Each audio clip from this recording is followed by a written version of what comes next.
ದಾವಣಗೆರೆ ದಕ್ಷಿಣ ವಿಧಾನಸಭಾ ಕ್ಷೇತ್ರ ಶಾಮನೂರು ಶಿವಶಂಕರಪ್ಪನವರು ನಿಧನದ ಬಳಿಕ ಮತ್ತೆ ಉಪಚುನಾವಣೆ ಎದುರಾಗಿರ್ತಕ್ಕಂಥದ್ದು ನಿನ್ನೆ ಅಷ್ಟೇ ದಿನಾಂಕ ಕೂಡ ಘೋಷಣೆ ಆಗಿದೆ. ಅಂದರೆ ಇದೇ ಏಪ್ರಿಲ್ 9ನೇ ತಾರೀಕು ಮತದಾನ ಇರತಕ್ಕಂಥದ್ದು. ಒಂದು ಕಡೆ BJP, ಇನ್ನೊಂದು ಕಡೆ ಕಾಂಗ್ರೆಸ್ಸು ನೇರ ಹಣಾಹಣಿ ಇರತಕ್ಕಂಥದ್ದು. ಈ ಬಾರಿಗೆ ಯಾವ ಪಕ್ಷ ಇಲ್ಲಿ ಜಯವೇರಿ ಬಾರಿಸುತ್ತಂತೇಳಿ ಸಾಕಷ್ಟು ಜನ ಕುತೂಹಲದಿಂದ ಕಾಯ್ತಾ ಇರ್ತಕ್ಕಂಥದ್ದು. ನಮ್ಮ ಜೊತೆಗೆ BJPಯ ಒಂದು ಯುವ ಮುಖಂಡರಿದ್ದಾರೆ, ಅವ್ರನ್ನೇ ಮಾತಾಡಿಸ್ತೇನೆ. ಬ್ರದರ್, ಈ ಬಾರಿಗೆ ಚುನಾವಣೆ ಹೇಗೆ ನಡೀತಾ ಇರ್ತಕ್ಕಂಥದ್ದು? ಅಂದರೆ ಯಾವ ಕಳೆದ ಚುನಾವಣೆಗಿಂತ ಈ ಚುನಾವಣೆ ಸಾಕಷ್ಟು ನಿರೀಕ್ಷೆ ಕೂಡ ಇಟ್ಟಿದ್ದಾರೆ ದಾವಣಗೆರೆ ದಕ್ಷಿಣ ವಿಧಾನಸಭಾ ಕ್ಷೇತ್ರದ ಮತದಾರರು. ಸರ್, ಏನು ನಡೀತಾ ಇದೆ ಸರ್ ಈ ಬಾರಿಗೆ ಎಲೆಕ್ಷನ್? ಈ ಬಾರಿ ಏನು ನಮ್ಮ ಪ್ರಕಾರ ಈ ಹಿಂದೆ ಅಂದರೆ ಈ KV ಶಂಕರನಾರಾಯಣ ಅವರು ನಿಂತ್ಕೊಂಡ ಸಮಯದಿಂದಲೂ ಕೂಡ ದಕ್ಷಿಣ ವಿಧಾನಸಭಾ ಕ್ಷೇತ್ರ ಕಾಂಗ್ರೆಸ್ಸಿನ ತೆಕ್ಕೆಗೆ ಬಿದ್ದಿರ್ತಕ್ಕಂಥದ್ದು. ಆ್ಯಕ್ಚುಲಿ ಈ ಬಾರಿ ಎಲ್ಲರೂ ಹೇಳ್ದಂಗೆ ನೀವು ಕೂಡ ಅಂದ್ಕೊಂಡಿರೋ ರೀತಿ 100ಕ್ಕೆ 100 ಬದಲಾವಣೆಯ ಗಾಳಿ ಇದೆ. ಜನ ಬಯಸ್ತಿದ್ದಾರೆ. ಯಾಕಪ್ಪ ಅಂತಂದರೆ ಈ ಏನು ದಕ್ಷಿಣ ಕ್ಷೇತ್ರ ಏನಿದೆ, ಯಾವುದೇ ರೀತಿಯಲ್ಲೂ ಕೂಡ ಅಭಿವೃದ್ಧಿಯನ್ನು ಕಾಣದೇ ಇರತಕ್ಕಂತಹ ಹಾಗೂ ಮಲತಾಯಿ ಧೋರಣೆಯನ್ನು ಹೊಂದಿರತಕ್ಕಂಥ ಯಾವುದಾದ್ರೂ ಕ್ಷೇತ್ರ ಇದ್ದರೆ ಅದು ದಕ್ಷಿಣ ಕ್ಷೇತ್ರ ಅಂತ ಹೇಳಿದರೆ ನಿಜವಾಗ್ಲೂ ತಪ್ಪಾಗಲಿಲ್ಲ.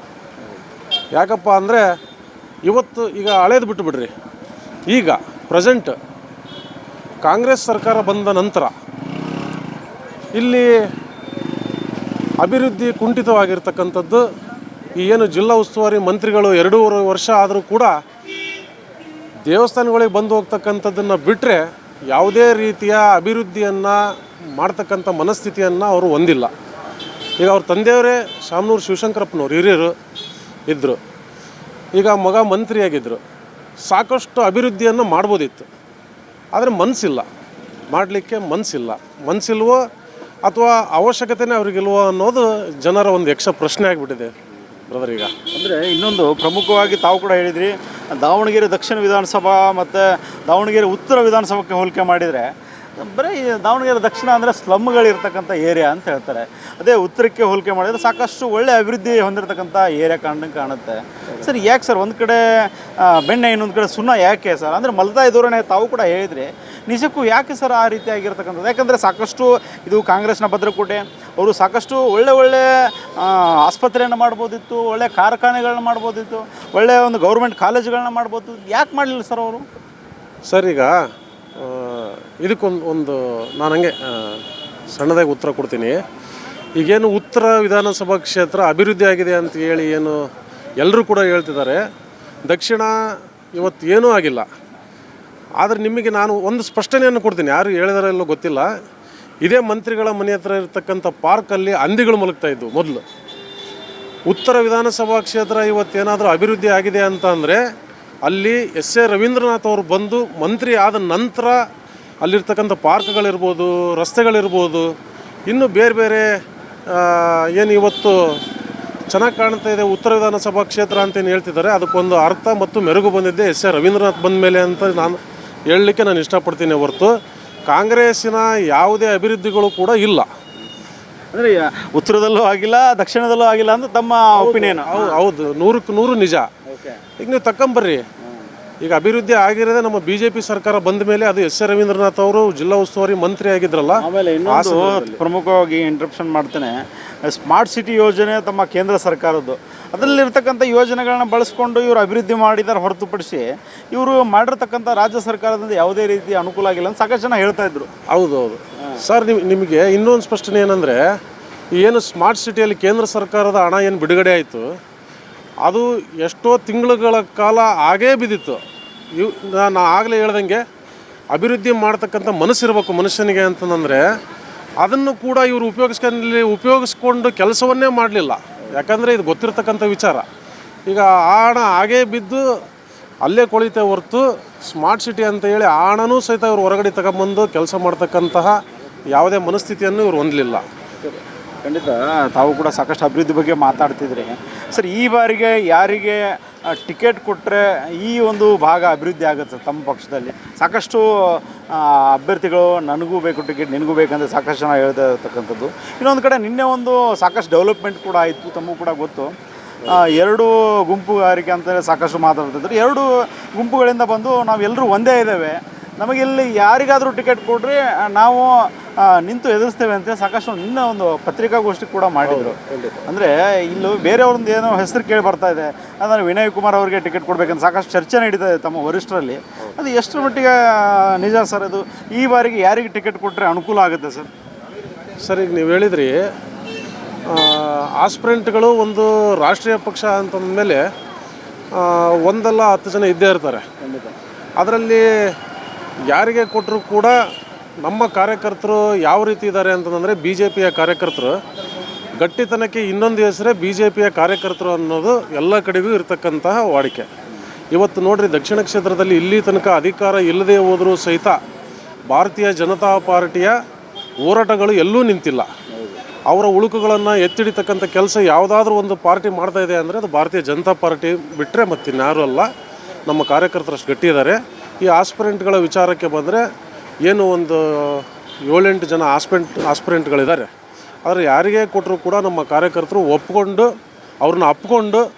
ಅವ್ರನ್ನ ಬೆಂಬಲಿಸಿ ಕೆಲಸ ಮಾಡ್ತಕ್ಕಂಥ ಮನಸ್ಥಿತಿಯನ್ನು ಹೊಂದ್ಕೊಂಡಿದ್ದಾರೆ. ಈಗ ಒಳಜಗಳ ಅಂತ ಏನು ಇವತ್ತು ಹೇಳ್ತಾ ಇದ್ದಾರೆ, ಈಗ ಒಂದು ಮನೆ ಅಂದ ಮೇಲೆ ಅಣ್ಣ ತಮ್ಮಂದಿರ ನಡುವೆ ಒಂದು ಜಗಳ, ಒಂದು ಇರುಸು ಮುನಿಸು ಅನ್ನೋದು ಇದ್ದೇ ಇರುತ್ತೆ. ಒಂದು ದೊಡ್ಡ ಕುಟುಂಬದಲ್ಲಿ ಅದು ಸಹಜವಾದಂತಹ ಒಂದು ಇದು. ಅದೇ ರೀತಿ ಈಗ ನನಗೆ ಟಿಕೆಟ್ ಬೇಕು, ಈಗ ಇನ್ನೊಬ್ಬ ನನ್ನ ತಮ್ಮ ಕೇಳಿರ್ತಾನೆ, ಅವನಿಗೆ ಟಿಕೆಟ್ ಬೇಕು, ನಮ್ಮ ಅಣ್ಣ ಕೇಳಿರ್ತಾನೆ, ನಮ್ಮ ಮನೇಲಿ ಇನ್ನೊಬ್ರು ಹಿರಿಯರು ಇರ್ತಾರೆ. ಈ ರೀತಿಯ ಒಂದು ಇರುಸು ಮುರುಸು ಇದ್ದದ್ದನ್ನು ನಾವು ಒಪ್ಕೊಂತೀವಿ. ಆದರೆ ನಿನ್ನೆ ಈಗೇನು ಎಲ್ಲರೂ ಸೇರಿ ಒಗ್ಗಟ್ಟಿನ ಪ್ರದರ್ಶನವನ್ನೇನು ತೋರಿಸಿದ್ದಾರೆ, ಇದನ್ನು ಆ್ಯಕ್ಚುಲಿ ಹೇಳ್ಬೇಕು ಅಂತಂದರೆ, ಈಗ ಮೊದಲಿಂದಲೂ ಸಹಿತ ಭಾರತೀಯ ಜನತಾ ಪಾರ್ಟಿಯಲ್ಲಿ ಒಗ್ಗಟ್ಟಿನ ಮಂತ್ರ ಎಲ್ಲರೂ ಮಾಡ್ಕೊಳ್ತಾನೆ ಬಂದಿದ್ದಾರೆ. ಈಗ ಮತ್ತು ಚುನಾವಣೆ ಸಮೀಪಿಸ್ತಾ ಇದ್ದಂಗೆ ಏನಾಗುತ್ತೆ ಅಂದರೆ, ಟಿಕೆಟಿನ ಕೇಳ್ತಕ್ಕಂಥ ಸಂಖ್ಯೆ ಹೆಚ್ಚಿರ್ಬೋದು, ಆದರೆ ನಾವೆಲ್ಲರೂ ಒಗ್ಗಟ್ಟಿದ್ದೀವಿ ಅನ್ನೋದನ್ನು ಈಗಾಗಲೇ ತೋರಿಸ್ಕೊಟ್ಟಿರೋದನ್ನೇ ಹೊರತು ಬೇರೆ ಯಾರೋ ಬರ್ತಾರೆ ಅನ್ನೋ ಒಂದು ಇದರಿಂದ ಏನು ಅಲ್ಲ. ಯಾಕಪ್ಪ ಅಂತಂದರೆ, ಒಂದು ಗಾಡಿ ಇವತ್ತು ಯಾರಿಗೆ ಟಿಕೆಟ್ ಅನೌನ್ಸ್ ಆದರೂ ಕೂಡ ಇವತ್ತು ನಮ್ಮ ಆಸ್ಪಿರೆಂಟ್ಗಳನ್ನು ನೀವು ಕೇಳ್ರಿ, ನಾವೆಲ್ಲರೂ ಕೂಡ ಗಾಡಿಯನ್ನು ಹತ್ತಿ ಕೈ ಮುಗಿದು ಮತವನ್ನು ಕೇಳ್ತಕ್ಕಂಥ ಕೆಲಸ ಮಾಡ್ತಿದ್ದೀವಿ ಅಂತ ಮೊದಲಿಂದನೂ ಹೇಳ್ತಾ ಇದ್ದಾರೆ ಹೊರತು ಇವನಿಗೆ ಕೊಟ್ಟರು ನಾವು ಮಾಡಲ್ಲ, ಅವನಿಗೆ ಕೊಟ್ಟರು ನಾವು ಮಾಡಲ್ಲ ಅಂತ ಎಲ್ಲೂ ಕೂಡ ಹೇಳಿಲ್ಲ. ಅದರ ಹೈಕಮಾಂಡ್ ವರಿಷ್ಠರು ಯಾವುದೇ ಒಂದು ಹೊಸದಾಗಿ ಒಂದು ಮುಖಕ್ಕೆ ಮಣೆ ಹಾಕಿದರೆ ತಮ್ಮ ಎಲ್ಲ ಬಿ ಜೆ ಪಿ ನಾಯಕರು ಕೆಲಸ ಮಾಡ್ತಾರಂತೇನು ಭರವಸೆ ಇದೆ ತಮಗೆ? ಸರ್, ಈಗ ಯಾವುದೇ ಒಂದು ನಿರೀಕ್ಷೆನೇ ಇರದಿರ್ತಕ್ಕಂತಹ ಒಬ್ಬ ವ್ಯಕ್ತಿಯನ್ನು ಕರ್ಕೊಂಬಂದು ರಾಷ್ಟ್ರೀಯ ಅಧ್ಯಕ್ಷರನ್ನು ಮಾಡಿದರು ಮೊನ್ನೆ. ನಿತಿನ್ ನಬೀನ್ ಅಂತಂದೇಳಿ ಮಾಡಿದರು.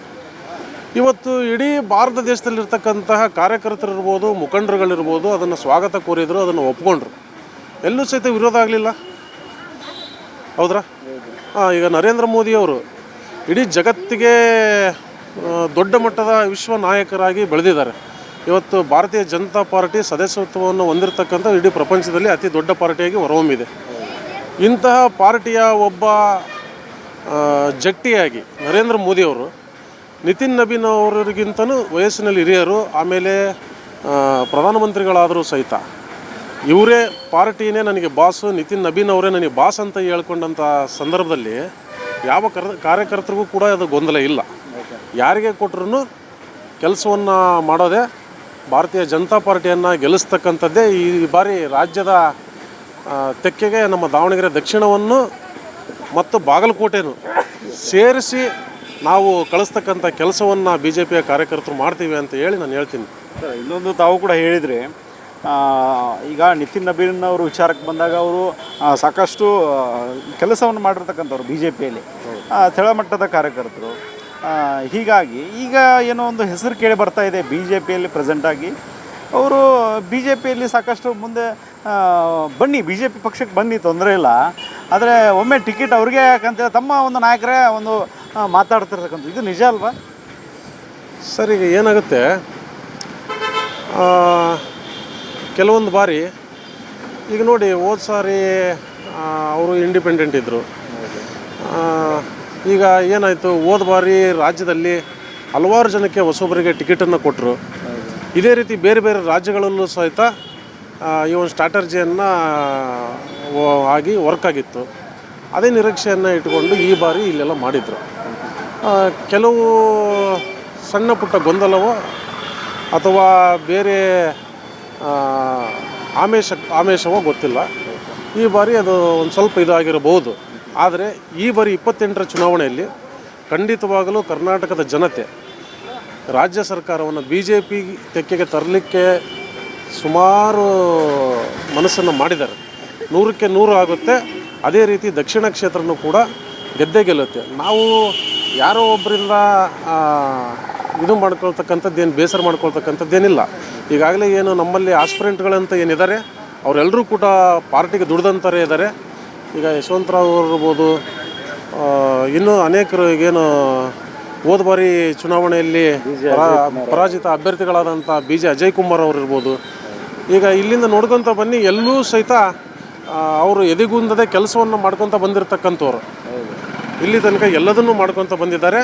ಹೋರಾಟಕ್ಕೆ ಇನ್ನೊಂದು ಹೆಸರೇ ದಾವಣಗೆರೆ ದಕ್ಷಿಣ. ಆದ್ದರಿಂದ ಈ ಬಾರಿ ನಾವು ಯಾರಿಗೆ ಕೊಟ್ಟರು ದಕ್ಷಿಣವನ್ನು ಗೆಲ್ಲಿಸ್ತಕ್ಕಂಥ ಕೆಲಸವನ್ನು ಮಾಡೇ ಮಾಡ್ತೀವಿ. ಆಮೇಲೆ ಈಗ ನೀವು ನೋಡಿ, ಈ ದಾವಣಗೆರೆಯಲ್ಲಿ ಯಾವುದೇ ಒಂದು ಕಂಪ್ನಿಗಳಿಲ್ಲ. ಈಗ ಯೂತ್ಸು ಈಗ ಏನು ರಾಜ್ಯ ಸರ್ಕಾರ ಓದಿರ್ತಕ್ಕಂಥವ್ರಿಗೆ ಹಣ ಬಿಡುಗಡೆ ಮಾಡ್ತೀನಿ ಅಂತ ಹೇಳಿ ಅದನ್ನು ಮೋಸ ಮಾಡಿರ್ತಕ್ಕಂಥದ್ದು. ಈಗಾಗಲೇ ಸಾಕಷ್ಟು ಜನ ಓದಿರ್ತಕ್ಕಂಥವ್ರು ಇಲ್ಲಿಂದ ಬೆಂಗಳೂರಿಗೆ ಬೇರೆ ಬೇರೆ ಕಡೆಗೆ ಚೆನ್ನೈ ಅಂತ ಹೇಳಿ ಕೆಲಸಕ್ಕೆ ಅಂತ ಹೋಗ್ತಕ್ಕಂಥದ್ದನ್ನು ನಾವೆಲ್ಲರೂ ಕೂಡ ನೋಡಿದ್ದೀವಿ. ನಾವು ಹೇಳೋದಿಷ್ಟೇ, ದಾವಣಗೆರೆ ಅಭಿವೃದ್ಧಿಯಲ್ಲಿ ಇವರು ಶೂನ್ಯ ಆಗಿದ್ದಾರೆ. ಯಾವುದೇ ವಿದ್ಯಾರ್ಥಿಗಳಿಗಾಗಿರ್ಬೋದು ಯಾರಿಗೂ ಸಹಿತ ಇಲ್ಲಿ ಇವರ ಮನಸ್ಥಿತಿ ಏನಪ್ಪ ಅಂದರೆ ಇವರ ಒಂದು ಏನು ಮುಷ್ಟಿಯಲ್ಲಿ ಇರತಕ್ಕಂತಹ ಕೆಲವೊಂದು ಸಂಸ್ಥೆಗಳೇನಿದೆ ಅದರ ಒಂದು ಕೆಲಸ ಕಾರ್ಯಗಳನ್ನು ನೋಡ್ಕೊಳ್ಳೋದ್ರಲ್ಲಿ ಅವ್ರು ಬಿಜಿ ಆಗ್ಬಿಟ್ಟರು. ನಮಗನ್ಸಿರೋದು ಏನಪ್ಪ ಅಂದರೆ ಇವತ್ತು ಅವರಿಗೆ ಅಧಿಕಾರ ಬೇಕಾಗಿರೋ ಜನಗಳಿಗೋಸ್ಕರ ಕೆಲಸ ಮಾಡಲಿಕ್ಕಲ್ಲ, ಅವರ ಆಸ್ತಿಗಳನ್ನು ಉಳಿಸ್ಕೊಳ್ಳೋಕ್ಕೋಸ್ಕರ ಅಧಿಕಾರವನ್ನು ಇವರು ಬಯಸ್ತಿದ್ದಾರೆ ಅನ್ನೋದನ್ನು ಬಿಟ್ಟರೆ ಇನ್ನು ಯಾವುದೇ ರೀತಿಯಲ್ಲೂ ಸಹಿತ ಅಭಿವೃದ್ಧಿ ಕೆಲಸಗಳು ದಾವಣಗೆರೆಯಲ್ಲಿರ್ತಕ್ಕಂಥ ಜನಗಳಿಗೆ ಏನೇ ಅನುಕೂಲ ಮಾಡಬೇಕು ಅನ್ನೋದು ಅವ್ರ ಮನಸ್ಥಿತಿ ಇಲ್ಲ. ಸರ್, ಕೊನೆಯದಾಗಿ ಲಾಸ್ಟ್ ಸರ್, ಈ ಬಾರಿಗೆ ಕುಟುಂಬ ರಾಜಕಾರಣ ಮುಂದುವರಿಯುತ್ತೆ ಮತ್ತು ದಕ್ಷಿಣ ವಿಧಾನಸಭಾ ಕ್ಷೇತ್ರದಲ್ಲಿ ಇವತ್ತು ಅಂದರೆ ಈ ಬಾರಿ ನಿರ್ಣಾಮಗೊಳ್ಳುತ್ತೆ ಸರ್. ಕುಟುಂಬ ರಾಜಕಾರಣದ ವಿಚಾರವಾಗಿ ಬಂದರೆ ನಾನು ಹೇಳೋದು, ಇವತ್ತೇನು ದಾವಣಗೆರೆಯಲ್ಲಿ ಕುಟುಂಬ ರಾಜಕಾರಣ ಅನ್ನೋದು ತಾಂಡವಾಡ್ತಾ ಇದೆ. ಇವತ್ತು ಎಮ್ ಎಲ್ ಎ ಇರ್ಬೋದು, MP ಇರ್ಬೋದು, ಮಂತ್ರಿಗಿರಿ ಇರ್ಬೋದು, ಒಂದೇ ಮನೆಗೆ ಸೀಮಿತ ಆಗಿರ್ತಕ್ಕಂಥದ್ದನ್ನು ಈಗಾಗಲೇ ಎಲ್ಲ ಜನತೆ ನೋಡಿದ್ದಾರೆ. ಅದರಲ್ಲೂ ಕೂಡ ಇವತ್ತೇನು ಶಾಮನೂರು ಶಿವಶಂಕರಪ್ಪನವ್ರು ನಿಧನ ಹೊಂದಿದರು, ಹಿರಿಯರು, ಅವರನ್ನು ಇವತ್ತು ಜನ ಒಪ್ಕೊಂಡಿದ್ರು. ಅದನ್ನು ನಾವು ಕೂಡ ಒಪ್ಕೊಳ್ಳೋಣ. ಯಾಕಂದರೆ ಹಿರಿಯ ಮನುಷ್ಯರಾಗಿ ಅದನ್ನು ನಾವು ಅವ್ರ ಬಗ್ಗೆ ಯಾವುದೇ ರೀತಿ ಮಾತಾಡಲ್ಲ. ಇವತ್ತು ಅವರ ಮನೆಯಲ್ಲೇ ಮತ್ತೊಂದು ಟಿಕೆಟನ್ನು ಅವ್ರ ಮಗುಗೋಸ್ಕರ ಅವರು ಅಷ್ಟೆಲ್ಲ ಲಾಬಿ ಮಾಡ್ತಾಯಿದ್ದಾರೆ. ನಮಗನಿಸಿರೋದು ಇವತ್ತು ಕಾಂಗ್ರೆಸ್ಸಿನಲ್ಲಿ ಈ ಮಂತ್ರಿಗಳ ಶಕ್ತಿ ಏನು ಇಲ್ಲಿ ತನಕ ಇತ್ತು ಅದು ಕುಂಠಿತವಾಗಿ ಇವತ್ತು ಅವ್ರ ಶಕ್ತಿ ಪ್ರದರ್ಶನವನ್ನು ತೋರಿಸ್ಲಿಕ್ಕೋಸ್ಕರ ಬೆಂಗಳೂರಿಗೆ ಹೋಗಿರ್ತಕ್ಕಂಥದ್ದು ಇವತ್ತಾಗಲೇ ಜನತೆ ಗಮನಿಸ್ತಾ ಇದ್ದಾರೆ. ಯಾಕಪ್ಪ ಅಂತಂದರೆ ಇಲ್ಲಿ ತನಕ ಅವರು ಹೇಳ್ದಂಥವ್ರಿಗೆ ಜಿಲ್ಲೆಯಲ್ಲಿ ಟಿಕೆಟ್ ಕೊಡ್ತಕ್ಕಂತಹ ಒಂದು ಮನಸ್ಥಿತಿಯನ್ನು ಕಾಂಗ್ರೆಸ್ ಹೈಕಮಾಂಡ್ ಹೊಂದಿತ್ತು. ಮುಂಚೆ ಎಲ್ಲ B.Pharm ಅವ್ರ ಮನೆಗೆ ಬರ್ತಾಯಿತ್ತು. ಇವಾಗ ಅವರೇ B.Pharm ಸಲುವಾಗಿ ಸುಮಾರು ಸ್ಟ್ರಾಟಜಿಗಳನ್ನ ಯೂಸ್ ಮಾಡ್ಕೊಂಡು ಅಲ್ಪಸಂಖ್ಯಾತರನ್ನ ಬೆಂಗಳೂರು ಕರ್ಕೊಂಡೋಗಿ CM ಅವ್ರನ್ನ ಭೇಟಿ ಮಾಡ್ತಾರೆ, DK ಶಿವಕುಮಾರ್ ಅವ್ರನ್ನ ಭೇಟಿ ಮಾಡ್ತಾರೆ. ಅಂದರೆ ಒಂದು ಭಯ ಹುಟ್ತಾ ಇದೆಯಾ ಏನಾದರೂ ಈ ಬಾರಿ ನಮಗೆ ಟಿಕೆಟ್ ಸಿಗಲ್ಲ ಅಂತ ಏನಾದರೂ? ಸರ್, ಅದು ಈಗ ಏನಪ್ಪ ಅಂತಂದರೆ, ಈಗ ನೀವು ಹೇಳ್ದಂಗೆ B.Pharm ಅವ್ರ ಮನೆಗೆ ಬರ್ತಕ್ಕಂತಹ ಒಂದು ಕಾಲ ಇತ್ತು. ಇವತ್ತು ನೋಡ್ರಿ, ಎಂತಿಂಥ ನಾಯಕರುಗಳೇ ಇವತ್ತು ಅಳಿಸೋಗ್ಬಿಟ್ಟಿದ್ದಾರೆ. ಈಗ ಹಂಗೆ ಉದಾಹರಣೆ ತಗೊಳ್ರಿ, ಪಂಪಾಪತಿ ಅವರು 2 ಬಾರಿನೂ 3 ಬಾರಿ MLA ಆಗಿದ್ದರು. ಇಡೀ ದಾವಣಗೆರೆಯಲ್ಲಿ ಪಂಪಾಪತಿ ಅಂತಹ ನಾಯಕನನ್ನು ಬಿಟ್ಟರೆ ಮತ್ತಾರೂ ಇಲ್ಲ ಅನ್ನೋಂಥ ಸಂದರ್ಭದಲ್ಲಿ ಬೇರೆ ಬೇರೆ ನಾಯಕರುಗಳು ಉಟ್ಕೊಂಡ್ರು. ಇವತ್ತು ಇವರು ಬಂದು ದಾವಣಗೆರೆಯನ್ನು ಕಬ್ಜಾ ಮಾಡಿಕೊಂಡ್ರು. ಇವತ್ತು ಇವರಿಂದ ಯಾರಿಗೆ ಉಪಯೋಗ ಆಗಿದೆ ಹೇಳ್ಬಿಡ್ರಿ, ತೋರಿಸ್ಬಿಡ್ರಿ ನೋಡೋಣ. ಇವತ್ತು ರಾಜನಹಳ್ಳಿ ಫ್ಯಾಮಿಲಿ ಇರ್ಬೋದು, ಹೌದ್ರಾ? ಈಗ ಚಿಗಟೇರಿ ಅವ್ರ ಫ್ಯಾಮಿಲಿ ಇರ್ಬೋದು. ಈಗ ಇನ್ನೂ ಹಲವಾರು ಕುಟುಂಬಗಳು ನಾವು ಬಂದರೆ ಅವರು ರಾಜಕೀಯವನ್ನು ಹೊರತುಪಡಿಸಿ ಜನರಿಗೋಸ್ಕರ ಇದ್ದಂಥ ಕುಟುಂಬಗಳವೆಲ್ಲ ಇವತ್ತು ಅವ್ರು ಕೊಟ್ಟಿರ್ತಕ್ಕಂತಹ ಜಾಗಗಳಲ್ಲಿ ಸಾರ್ವಜನಿಕರು ಅನುಕೂಲವನ್ನು ತಗೊಳ್ತಾ ಇದ್ದಾರೆ ಹೊರತು ಇವರು ಏನು ಇವತ್ತು ಇವರು ಹಿಂಬಾಲಕರು ಮಾತಾಡ್ಬೋದು ಅಷ್ಟೇ, ದಾವಣಗೆರೆಯ ದಣಿಗಳು ಅಂತ.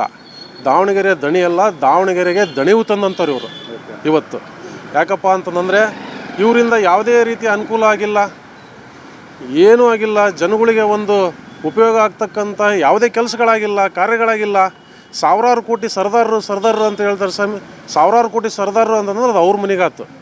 ಇವತ್ತು ದಾವಣಗೆರೆಯಲ್ಲಿ ಒಬ್ಬ ಬಡ ಹುಡುಗ ನಾವು ನೋಡ್ದಂಗೆ ಯಾವುದೋ ಒಂದು ರಾಮನವಮಿ ಇರ್ಬೋದು, ಇನ್ನೊಂದು ಯಾವುದೋ ಒಂದು ಇರ್ಬೋದು, ಅವನು ಜೋಮಿಂದ ಒಂದು 1000 ರೂಪಾಯಿ ತೆಗೆದು ಒಂದು 50 ಪುಸ್ತಕಗಳನ್ನು ತಗೊಬಂದು ಬಡ ಮಕ್ಕಳಿಗೆ ಹಂಚುತ್ತಿರ್ತಕ್ಕಂಥದ್ದನ್ನು ನಾವೆಲ್ಲ ನೋಡಿದ್ದೀವಿ. ಹೌದ್ರಾ? ಇವ್ರ ಹತ್ರ ಎಷ್ಟೇ ಇದ್ದರೂ ಕೂಡ ಇವತ್ತು ಯಾರಿಗೆ ಅನುಕೂಲ ಮಾಡಿದ್ದಾರೆ ಹೇಳ್ರಿ ನೋಡೋಣ. ಒಂದು ಫ್ರೀ ಹಾಸ್ಪಿಟ್ಲ್ ಕಟ್ಟಿದ್ರಾ?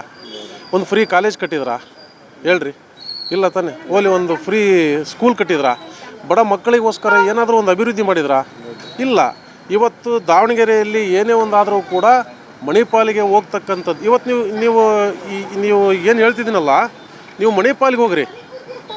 ಇದು ನಾನು ಸುಮ್ಮನೆ ತಮಾಷೆಗೆ ಹೇಳ್ತಾ ಇಲ್ಲ. ಇವತ್ತು hi-tech hospital, multi hi-tech hospital ಅಂತ ಇದೆ ಇಲ್ಲಿ ದಾವಣಗೆರೆಯಲ್ಲಿ. ಆದರೂ ಸಹಿತ ನೀವು ಮಣಿಪಾಲಿಗೆ ಹೋದರೆ ಇದರಷ್ಟು ದೊಡ್ಡ ಆಸ್ಪತ್ರೆ ಏನಲ್ಲ. ಮಣಿಪಾಲಲ್ಲಿ ನೀವು ಹೋಗಿ ಎಂಟ್ರೆನ್ಸ್ ಹೋದ್ರೆ ನಿಮಗೆ ದಾವಣಗೆರೆ 5 ಜನ ಸಿಗ್ತಾರೆ. ಯಾಕೆ ಸಿಗ್ತಾರೆ ಅಂದರೆ ಇಲ್ಲಿರ್ತಕ್ಕಂಥ ಯಾವುದೇ ಅವ್ರಿಗೆ ಆಸ್ಪತ್ರೆ ಇಲ್ಲಾರ್ದ ಕಾರಣಕ್ಕಾಗಿ ಅಲ್ಲಿ ಹೋಗ್ತಾರೆ ಅಂತ ಹೇಳ್ತಾರೆ. ವೈದ್ಯಕೀಯ ಏನು ಟ್ರೀಟ್ಮೆಂಟ್ ಇಲ್ಲ ಸರ್. ಈಗ ಈ ದುಡ್ಡು ಕೀಳ್ತಕ್ಕಂಥ ಕೆಲಸವನ್ನು ಬಿಟ್ಟರೆ ದಾವಣಗೆರೆಯಲ್ಲಿ ಯಾವುದೇ ರೀತಿಯ ಜೀವವನ್ನು ಉಳಿಸ್ತಕ್ಕಂತಹ ಆಸ್ಪತ್ರೆಗಳು ಇಲ್ಲ. ಇವತ್ತು ರೋಡಿಗೆ ಒಂದೊಂದು ಆಸ್ಪತ್ರೆಗಳು ದಾವಣಗೆರೆಯಲ್ಲಿ ಹುಟ್ಟಿದೆ. ಆದರೂ ಸಹಿತ ನೀವು ರಾತ್ರಿ ನಿಮಗೆ 10:00ವರೆಗೆ ದುರ್ಗಾಂಬ ಬಸ್ ನೀವೇನಾದರೂ ಹತ್ರ ಹೋದರೆ ಎಲ್ಲಿಗೆ ಹೊಂಟಿದೆ ಅಂತ 40 ಜನದಲ್ಲಿ 4 ಜನಕ್ಕೆ ಕೇಳಿದರೆ ಮಣಿಪಾಲ್ ಆಸ್ಪತ್ರೆಗೆ ಹೋಗ್ತಿದ್ದೀವಿ ಅನ್ನೋವಂಥ ಪರಿಸ್ಥಿತಿ ಇವತ್ತು ದಾವಣಗೆರೆಯಲ್ಲಿದೆ. ಆದ್ದರಿಂದ ಇವರ ಮನಸ್ಥಿತಿ ಏನಪ್ಪ ಅಂತಂದರೆ ಇವರ ಆಸ್ತಿ ಪಾಸ್ತಿಗಳನ್ನು ಉಳಿಸ್ಕೊಳ್ಳೋಕ್ಕೋಸ್ಕರ ಅಧಿಕಾರ ಇರ್ಬೋದೇ ಹೊರತು ಜನಗಳಿಗೋಸ್ಕರ ಅಲ್ಲ ಅನ್ನೋದು ನಮ್ಮ ಮನೋಭಾವನೆ. ಏನು ಈ ಹೋದ ಬಾರಿ ಮಹಾನಗರ ಪಾಲಿಕೆ ಚುನಾವಣೆಯಲ್ಲಿ ಏನು ಭಾರತೀಯ ಜನತಾ ಪಾರ್ಟಿಯನ್ನು ಅಧಿಕಾರಕ್ಕೆ ಬಂತು, ಆ ಸಂದರ್ಭದಲ್ಲಿ ಈ ಕೊನೆಯ ಬಾರಿ ಪರಾಜಿತ ಅಭ್ಯರ್ಥಿಗಳಾದಂಥ BJ ಅಜಯ್ ಕುಮಾರ್ ಅವರು ಮಾಡಿರ್ತಕ್ಕಂಥ ಕೆಲಸಗಳು, ಈ ಮನೆ ಬಾಗಿಲಿಗೆ ಮಹಾನಗರ ಪಾಲಿಕೆ ಅನ್ನುವಂತಹ ಒಂದು ವಿಭಿನ್ನವಾದಂತಹ ಒಂದು ಕಾರ್ಯಕ್ರಮವನ್ನು ಮಾಡಿ ಇಡೀ ದಾವಣಗೆರೆ ನಗರದ ಎಲ್ಲ ವಾರ್ಡ್ಗಳಲ್ಲಿ ಯಾವುದೇ ತಾರತಮ್ಯ ಇಲ್ಲದೆ ಹಿಂದೂಗಳಿರ್ಬೋದು ಹಾಗೂ ಮುಸಲ್ಮಾನರಿರ್ಬೋದು ಎಲ್ಲ ವಾರ್ಡ್ಗಳಲ್ಲೂ ಸಹಿತ ಆ ಒಂದು ಕಾರ್ಯಕ್ರಮವನ್ನು ಮಾಡಿದರು. ಯಾವುದಂದರೆ ಮಹಾನಗರ ಪಾಲಿಕೆ ಮನೆ ಬಾಗಿಲಿಗೆ ಮಹಾನಗರ ಪಾಲಿಕೆ ಅಂತ. ಇವತ್ತೆಲ್ಲಾದರೂ ನೋಡಿದ್ರೆ ಮಹಾನಗರ ಪಾಲಿಕೆ ನಮ್ಮ ಮನೆ ಬಾಗಿಲಿಗೆ ಬಂದಿರತಕ್ಕಂಥದ್ದು ಕಾರ್ಯಕ್ರಮವನ್ನು ಮಾಡಿದರು. ಆ ಸಂದರ್ಭದಲ್ಲಿ ಎಷ್ಟು ಜನಕ್ಕೆ ಅನುಕೂಲವಾಯಿತು ಅಂದರೆ ಅದು ಭಾರತೀಯ ಜನತಾ ಪಾರ್ಟಿಯ ಒಬ್ಬ ಮೇಯರ್ ಆಗಿದ್ದಂಥವ್ರವರು ಒಂದು ಡೆತ್ ಸರ್ಟಿಫಿಕೇಟಿಗೆ ವಾರಗಂಟ್ಲೆ ಅಲ್ದಾಡ್ತಕ್ಕಂಥ ಪರಿಸ್ಥಿತಿ ಇದೆ. ಆಮೇಲೆ ಒಂದು ಏನು ಮನೆಯ ಲೈಸೆನ್ಸಿಗೆ ತಿಂಗಳಾನುಗಂಟ್ಲೆ ಅಡ್ಡಾಡ್ತಕ್ಕಂಥ ಒಂದು ಪರಿಸ್ಥಿತಿ ಇದೆ. ಬರ್ತ್ ಸರ್ಟಿಫಿಕೇಟ್ ಆಗಿರ್ಬೋದು, ಇನ್ನೂ ಹಲವಾರು ಸಮಸ್ಯೆಗಳನ್ನು ಮಹಾನಗರ ಪಾಲಿಕೆಯನ್ನು ಮನೆ ಬಾಗಿಲಿಗೆ ತೊಗೊಂಬಂದು ಅಲ್ಲಿಯೇ ಅವತ್ತೇನು ಆ ಒಂದು ವಾರ್ಡ್ಗಳಲ್ಲಿ ಏನು ಒಂದು ಸ್ಥಳದಲ್ಲಿ ಏನು ಹಾಕಿದ್ರು, ಅವತ್ತಿನ ಸಮಸ್ಯೆಗಳನ್ನು ಆ ವಾರ್ಡ್ನಲ್ಲಿರ್ತಕ್ಕಂಥ ಸಮಸ್ಯೆಗಳನ್ನು, ಜನತೆಯ ಸಮಸ್ಯೆಗಳನ್ನು ಪರಿಹಾರ ಮಾಡ್ತಕ್ಕಂಥ ಕೆಲಸವನ್ನು ಮಾಡಿರ್ತಕ್ಕಂಥದ್ದು BJ ಅಜಯ್ ಕುಮಾರ್ ಅವರು. ಅವರ ಚಿಂತನೆಗಳನ್ನು ಇವತ್ತು ಕೇಂದ್ರ ಸರ್ಕಾರ ಗುರುತಿಸಿ ಪಾಂಡಿಚೇರಿ ಹಾಗೂ ಇನ್ನೂ ಕೆಲವು ಕಡೆ ಉಸ್ತುವಾರಿಯನ್ನು ಸಹಿತ ಹಾಕಿದ್ರು. ಯುವಕರನ್ನು ಯಾಕಪ್ಪ ಇಷ್ಟಪಡ್ತಾರೆ ನಮ್ಮ ವರಿಷ್ಠರು ಅಂದರೆ ಹೊಸ ಚಿಂತನೆಗಳನ್ನು ಎಕ್ಸಿಕ್ಯೂಟ್ ಮಾಡ್ತಾರೆ ಅನ್ನೋ ಕಾರಣಕ್ಕಾಗಿ ನಮ್ಮ ಭಾರತೀಯ ಜನತಾ ಪಾರ್ಟಿಯಲ್ಲಿ ಯುವಕರಿಗೆ ಮನೆಯನ್ನು ಹಾಕ್ತಕ್ಕಂಥದ್ದು ಅಂತ ಹೇಳಿದರೆ ತಪ್ಪಾಗೋದಿಲ್ಲ.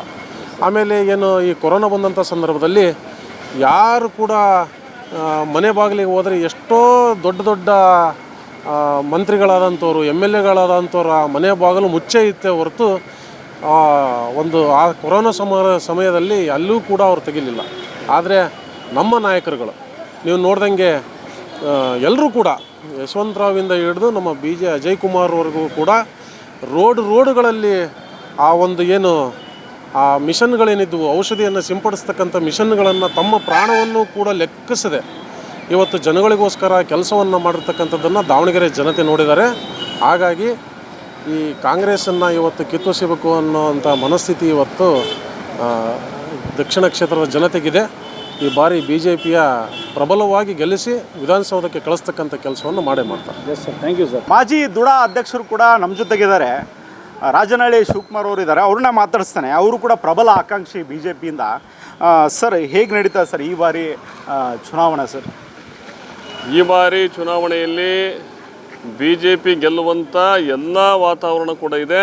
ಇವತ್ತು ಸಾರ್ವಜನಿಕರು ಎಲ್ಲರೂ ಸಹಿತ ಇವತ್ತು ಬಿ ಜೆ ಪಿ ಪರವಾಗಿ ನಿಂತಿದ್ದಾರೆ. ಹಾಗಾಗಿ ಇಲ್ಲಿ ಯಾರೇ ಅಭ್ಯರ್ಥಿ ಆಗಲಿ, ನಾನು ಒಬ್ಬ ಪ್ರಬಲ ಆಕಾಂಕ್ಷಿನೇ. ನಾನು ಸುಮಾರು ವರ್ಷದಿಂದ ಪಕ್ಷದಲ್ಲಿದ್ದೀನಿ, ಪಕ್ಷದ ಕೆಲಸ ಮಾಡ್ತಿದ್ದೀನಿ. ಅದೇ ರೀತಿ ಯಶವಂತರಾವ್ ಜಾಧವ್ ಅವರು, ಅಜಯ್ ಕುಮಾರ್ ಅವರು, ನಮ್ಮ ದೇವರಮನಿ ಶಿವಕುಮಾರ್ ಅವರು, ಶ್ರೀನಿವಾಸ ದಾಸಕರಿಯಪ್ಪನವರು, ಇನ್ನೂ ಹಲವಾರು ಜನ ಇದ್ದಾರೆ. ಇವರೆಲ್ಲರೂ ಪ್ರಯತ್ನ ಮಾಡ್ತಿದ್ದಾರೆ. ಪಕ್ಷದಲ್ಲಿ ಇವತ್ತು ಅಥವಾ ನಾಳೆ ಇನ್ನೊಂದು 2 ದಿವಸದಲ್ಲಿ ನಮ್ಮ ಅಭ್ಯರ್ಥಿಯನ್ನು ಘೋಷಣೆ ಮಾಡ್ತಾರೆ. ಯಾರೇ ಅಭ್ಯರ್ಥಿ ಆದರೂ ಸಹಿತ ನಾವೇ ಅಭ್ಯರ್ಥಿ ಅನ್ನೋ ರೀತಿಯಲ್ಲಿ ನಾವು ಈ ಸಾರಿ ಬಿ ಜೆ ಪಿಯನ್ನು ಗೆಲ್ತಕ್ಕಂಥ ಕೆಲಸವನ್ನು ಮಾಡ್ತೀವಿ. ಸರ್, ನಿನ್ನೆ ಅಷ್ಟೇ ತಾವು ಕೂಡ ಎಲ್ಲರೂ ಕೂಡ ಒಂದು ಪತ್ರಿಕಾಗೋಷ್ಠಿ ನಡೆಸ್ತಿದ್ರಿ. ಅಂದರೆ ಎಲ್ಲೋ ಒಂದು ಕಡೆ ಬೇರೆದವ್ರಿಗೆ ಮಣೆ ಹಾಕ್ತಾರೆ ಅಂತೇಳಿ ಒಂದು ಕಡೆ ಎಲ್ಲೋ ಒಂದು ನ್ಯೂಸ್ ಹೋಗ್ತಾ ಇದ್ದಂಗೆ ಎಲ್ಲರೂ ಕೂಡ 2 ಬಣಗಳು ಒಕ್ಕಟ್ಟಾಗಿ ನಾವೆಲ್ಲರೂ ಒಂದೇ ಇದ್ದೇವೆ ಅನ್ನೋ ಒಂದು ನಿಟ್ಟಿನಲ್ಲಿ ಒಂದು ಹೈಕಮಾಂಡ್ನವ್ರಿಗೆ ತಾವು ಒಂದು ಸಂದೇಶ ಕಳಿಸ್ತೀರಿ ಸರ್. ಇದನ್ನೆಲ್ಲ ವರಿಷ್ಠರು ಯಾವ ರೀತಿ ತೀರ್ಮಾನ ಮಾಡ್ತಾರೆ ಇದನ್ನೆಲ್ಲ ಸರ್?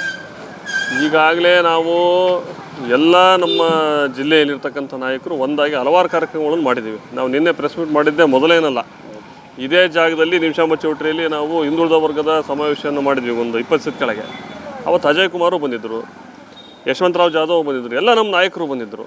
ನಾವು ಏನೋ ಚುನಾವಣೆ ಸಂಬಂಧ ಒಂದಾಗಿಲ್ಲ, ಆದರೆ ಜನಗಳಲ್ಲಿ ಎಲ್ಲ ಒಂದು ಕಡೆ ಗೊಂದಲ ಇತ್ತು. ಅಭ್ಯರ್ಥಿಗಳ ನಡುವೆ ಕಾಂಪಿಟೇಷನ್ ಇರೋದು ಸಹಜ. ನನಗೆ ಟಿಕೆಟ್ ಬೇಕು, ನನಗೆ ಟಿಕೆಟ್ ಬೇಕಂದು ಪೈಪೋಟಿ ಮಾಡೋಂಥ ಸಹಜ. ಆದರೆ ಈ ಗೊಂದಲ ಸಾರ್ವಜನಿಕರಲ್ಲಿ ಬರಬಾರ್ದು ಅನ್ನೋ ಕಾರಣಕ್ಕೆ ನಾವೆಲ್ಲ ಒಗ್ಗಟ್ಟಾಗಿದ್ದೀವಿ ಅನ್ನೋ ಒಂದೇ ಕಾರಣಕ್ಕೆ ನಾವು ಪ್ರೆಸ್ ಮೀಟ್ ಮಾಡಿದ್ವಿ ಹೊರತು ಬೇರೆ ಯಾರೋ ಬರ್ತಾರೆ ಬಿಡ್ತಾರೆ ಅನ್ನೋದಲ್ಲ. ನಮ್ಮ ವರಿಷ್ಠರು ತೀರ್ಮಾನ ಮಾಡಿ ಯಾರಿಗೆ ಕೊಟ್ಟರು ನಾವು ಕೆಲಸ ಮಾಡೋಕ್ಕೆ ರೆಡಿ ಇದ್ದೀವಿ. ಅಂದರೆ ಎಲ್ಲೋ ಒಂದು ಕಡೆ ಹೊಸ ಹೆಸರು ಕೇಳಿ ಬರ್ತಕ್ಕಂಥದ್ದು.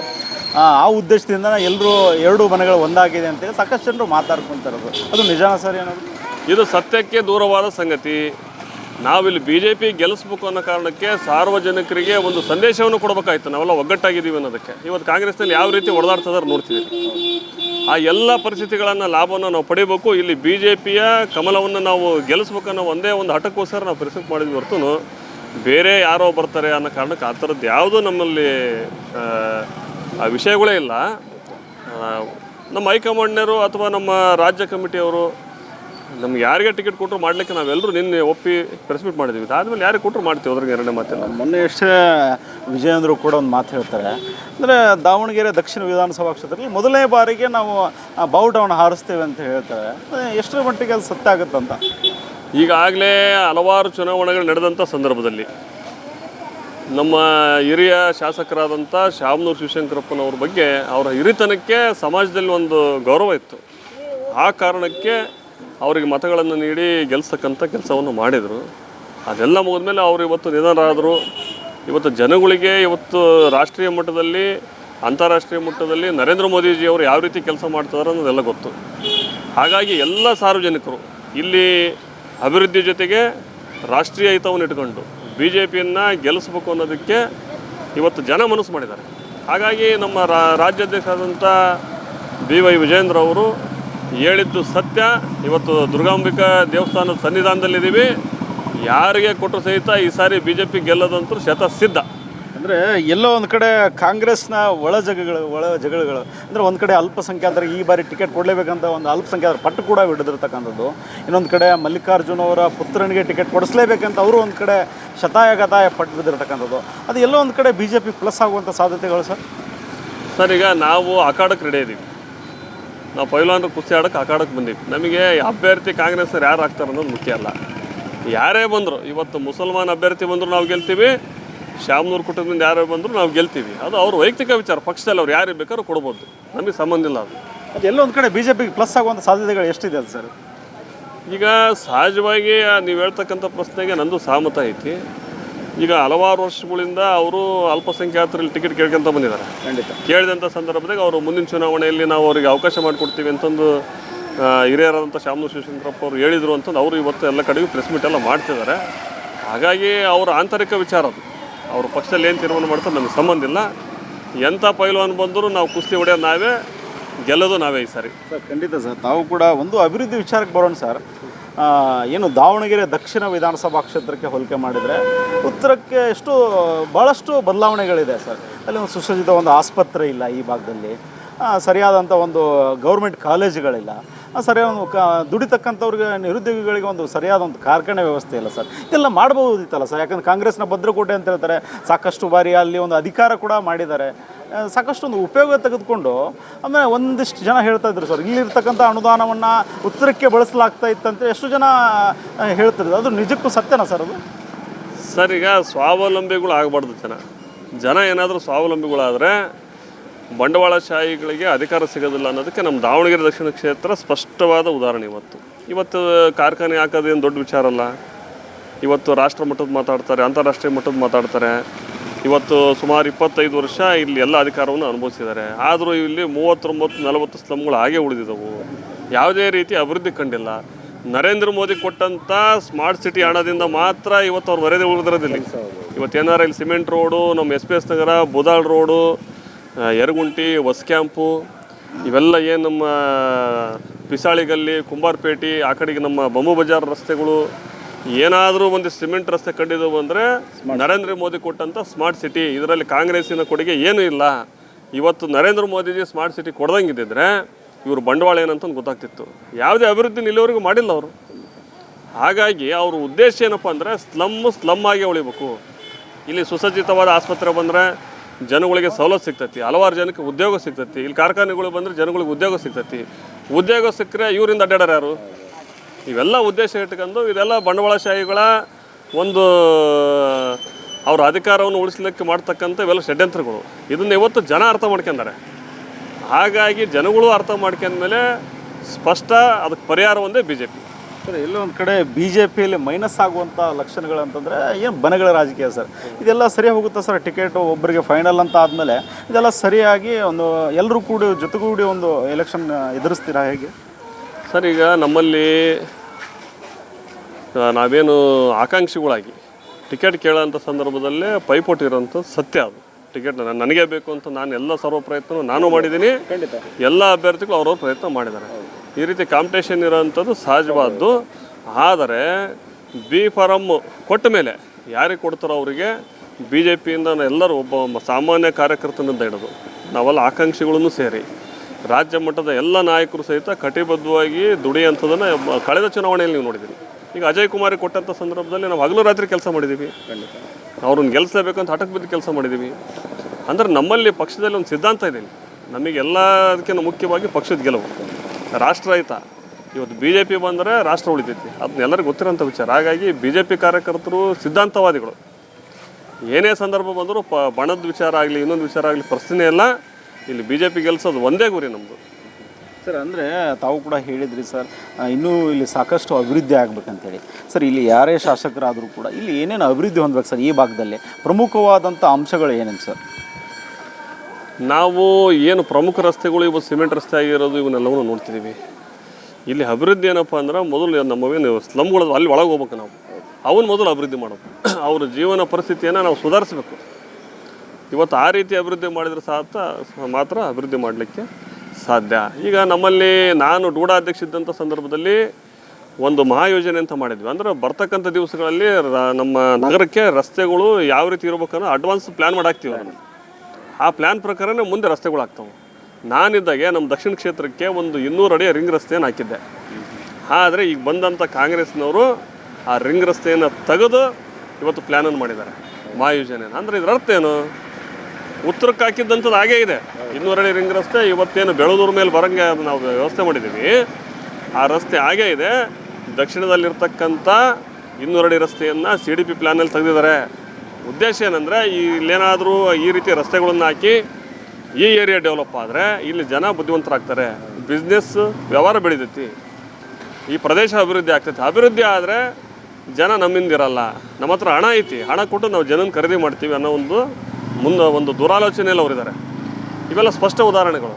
ಹಾಗಾಗಿ ಅವರೆಲ್ಲ ಏನು ಷಡ್ಯಂತ್ರ ಐತಿ ಅದೆಲ್ಲದನ್ನು ಮೀರಿ ಈ ಭಾಗದಲ್ಲಿ ಆಸ್ಪತ್ರೆ ಆಗಬೇಕು, ಕಾಲೇಜ್ ಆಗಬೇಕು, ಈ ಭಾಗದ ಜನಕ್ಕೆ ಎಜುಕೇಷನ್ ಬೇಕು. ಮುಖ್ಯವಾಗಿ ಎಜುಕೇಷನ್ ಸಿಕ್ಕರೆ ಜನಗಳು ಎಲ್ಲರೂ ಇವತ್ತು ಡೆವಲಪ್ ಆಗೇ ಆಗ್ತಾರೆ. ಇವತ್ತು ಭಾಳ ವರ್ಷ ನೋಡ್ರಿ ಎಲ್ಲ ರೌಡಿಸಮ್ ಮಾಡೋದು, ಇಸ್ಪೇಟ್ ಆಡ್ಸೋಕೆ ಹೋಗೋದು ಇವೆಲ್ಲವೂ ಕಾಣ್ತಿದ್ದೀವಿ. ಯಾಕೆ ನಮ್ಮ ಯುವಕರು ಆ ಕೆಲಸಕ್ಕೆ ಹೋಗ್ತಿದ್ದಾರೆ?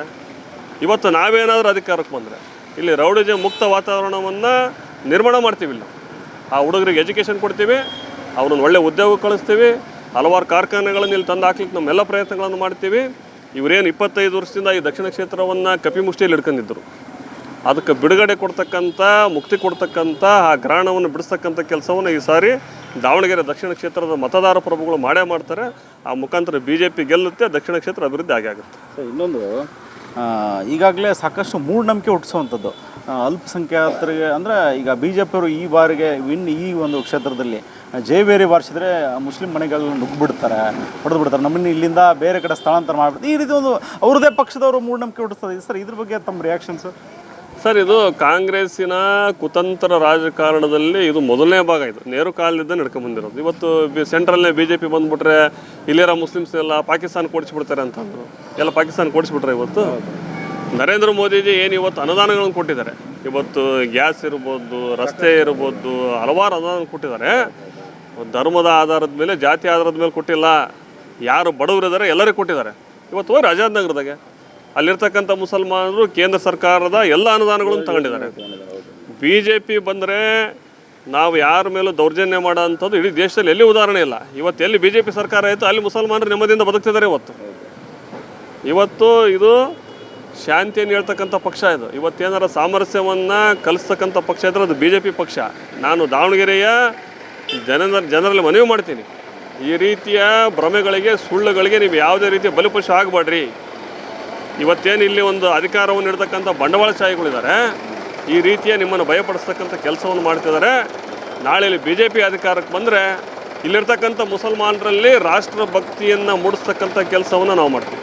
ಎಲ್ಲೋ ಒಂದು ಕಡೆ ಅಲ್ಪಸಂಖ್ಯಾತರು ಹೇಳ್ತಾ ಇದ್ರು ಸರ್, ಆ ರೀತಿ ಏನಾಗಲ್ಲ, ನಮಗೆ ಸುಮಾರು ನಮ್ಮ ಪಕ್ಷದವರು ಹೇಳ್ತಾ ಇದ್ದಾರೆ ಆ ರೀತಿ ಏನಾಗುವಂಥ ಲಕ್ಷಣಗಳಲ್ಲಿ ನಾವೊಮ್ಮೆ ಅವಕಾಶ ಕೊಟ್ಟು ನೋಡ್ತೇವೆ ಅವ್ರಿಗೂ ಕೂಡ ಅಂತೇಳಿ. ಆ ರೀತಿ ಅಂದರೆ ಅಲ್ಪಸಂಖ್ಯಾತರೇ ಮಾತು ಹೇಳ್ತಾ ಇದ್ರು. BJP ಅವ್ರಿಗೆ ಒಮ್ಮೆ ಅವಕಾಶ ಕೊಟ್ಟು ನೋಡೋಣ, ಒಂದೇ ಕುಟುಂಬಕ್ಕೆ ನಾವು ಇವತ್ತು ಮಣ್ಣು ಹೊತ್ತೋದು ಸಾಕಾಗಿದೆ ಅಂತೇಳಿ ಅಲ್ಪಸಂಖ್ಯಾತರು ಹೇಳ್ತಾರೆ ಈ ಮಾತು. ಸರ್, ಅದನ್ನು ಸ್ವಾಗತ ಮಾಡ್ತೀವಿ ನಾವು. ಇವತ್ತು BJPಗೆ ಅವಕಾಶ ಕೊಟ್ಟರೆ ಈ ದೇಶದಲ್ಲಿ ನೆಮ್ಮದಿ ಉಳಿಯುತ್ತೆ ಅನ್ನೋ ಒಂದು ವಿಶ್ವಾಸ ಮುಸಲ್ಮಾನರಲ್ಲೂ ಬಂದಿದೆ. ಒಳ್ಳೆಯ ವಾತಾವರಣನೇ ಅದು. ಇವತ್ತು ಯಾರು ಈ ರಾಷ್ಟ್ರದ ಬಗ್ಗೆ ಪ್ರೀತಿ ಮಾಡ್ತಾರೆ, ಯಾವ ಮುಸಲ್ಮಾನ ಒಂದೇ ಮಾತರಮ್ಮಿಗೆ ಗೌರವ ಕೊಡ್ತಾನೆ, ಯಾವ ಮುಸಲ್ಮಾನ ಭಾರತ್ ಮಾತೆಗೆ ಜೈ ಅಂತಾನೆ, ಯಾವ ಮುಸಲ್ಮಾನ ಭಾರತ ಮಾತೆಯ ಮಗನಾಗಿ ಬದುಕ್ತಾನೆ, ದೇಶಭಕ್ತಿಯಿಂದ ದೇಶಕ್ಕಾಗಿ ಬದುಕ್ತಾನೆ, ಅದನ್ನು ನಾವು ಸ್ವಾಗತ ಮಾಡಲೇಬೇಕು. ಅವರು ನಮ್ಮ ಜೊತೆ ಕರ್ಕೊಂತೀವಿ ನಾವು. ಎಲ್ಲೋ ಒಂದು ಕಡೆ ಈ ಬಾರಿಗೆ BJPಯ ಪತಾಕೆ ಹಾರಿಸೋದ್ರಲ್ಲಿ ಎರಡು ಮಾತಿಲ್ಲನ ಸರ್? ಇನ್ನೂ ಟೈಮ್ ಅಂದರೆ ಈ ಬಾರಿಗೆ ಅಂದರೆ ದಾವಣಗೆರೆ ದಕ್ಷಿಣ ವಿಧಾನಸಭಾ ಕ್ಷೇತ್ರದಲ್ಲಿ 100ಕ್ಕೆ 100ರಷ್ಟು BJP ಅಂದರೆ ಈ ಬಾರಿ ವಿನ್ ಆಗುತ್ತೆ ಸರ್. ಸರ್, ಈಗ ಈ ಬಾರಿ 100ಕ್ಕೆ 100 ಅಲ್ಲ, 100ಕ್ಕೆ 1000 ಪಟ್ಟು BJP ಗೆಲುವು ಶತಸಿದ್ಧ. ಅದನ್ನು ಬರೆದಿಟ್ಕೊಂಬಿಡ್ಲಿ. ಸುಮ್ಮನೆ ಫೇಸ್ಬುಕ್ನಾಗೆ ನಾನೇನೇನು ಬೇರೆ ಬೇರೆ ಥರದ್ದು ಆಗ್ತದಾರೆ, ಇಲ್ಲಿ ಕಾಂಗ್ರೆಸ್ ಗೆಲ್ತೆ ತಂಗಿ ಹಿಂಗೆ ಅಂತಂದು. ಈ ಸರಿ ಚುನಾವಣೆ ಮಾಡಿ ಉತ್ತರ ಕೊಡ್ತೀವಿ ನಾವು. ಖಂಡಿತ. ಯಾಕಂದ್ರೆ ನಮಗೆ ನಂಬಿಕೆ ಇದೆ. ನಾವು ಗ್ರೌಂಡ್ ಲೆವೆಲೇ ಕೆಲಸ ಮಾಡಿರೋರು, ಬೂತ್ ಮಟ್ಟದಲ್ಲಿ ಕೆಲಸ ಮಾಡಿರೋರು ನಾವು. ಇವತ್ತು ಜನಗಳು ನಾಡಿ ಮಿಡ್ತಾ ನಮಗೆ ಗೊತ್ತು. ಯಾವ ಮನೆಗೆ ಹೋದ್ರೂ ಸಹಿತ ನಾವು ಮೊನ್ನೆ ವಿಸ್ತಾರಕರನ್ನು ಪ್ರತಿ ಮನೆಗೂ ಕಳಿಸಿದ್ದೀವಿ. ಆ ಸಂದರ್ಭದಲ್ಲಿ ಜನ ಹೇಳಿದ್ದು ಒಂದೇ, ಇವತ್ತು ನಮ್ಮ ಸಮಸ್ಯೆಗಳಿಗೆ ಪರಿಹಾರ ಉತ್ತರ ಒಂದೇ BJP ಅಂತ ಜನ ಹೇಳ್ತಿದ್ದಾರೆ, ನಾವು ಹೇಳ್ತಿಲ್ಲ ಇದನ್ನು. ನೀವು ಸಣ್ಣ ಆಗ್ಬೇಕಲ್ವಾ? ಅದು ಒಂದು ಉತ್ತಮ ಆಹಾರದಿಂದ ಸಣ್ಣ ಆಗ್ಬೇಕಲ್ವಾ? ಪ್ರತಿದಿನ ನಮ್ಮ ಜೀನಿ ಸ್ಲಿಮ್ನ ಯೂಸ್ ಮಾಡಿ ಯಾವುದೇ ಸೈಡ್ ಎಫೆಕ್ಟ್ ಇಲ್ದಂಗೆ ನೀವು ಸಣ್ಣ ಆಗ್ತೀರಾ.